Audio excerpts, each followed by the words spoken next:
Today we have the 2018 BMW 6 Series. This vehicle has done just under 55,000 miles. It has an automatic transmission and a petrol fuel type. To the left of our steering wheel, we have cruise control as a feature, as well as our keyless ignition. On the right, we have hands-free cooling, voice control, and automatic wipers.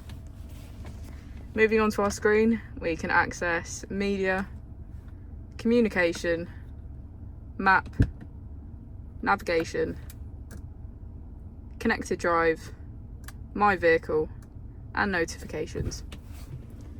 If we put the vehicle into reverse, we can see that it comes with a rear parking camera with front and rear parking sensors. Just below our screen is our dual zone climate control with heated seats on either side. If we press our mode button, we can switch between sport, comfort, and Eco Pro.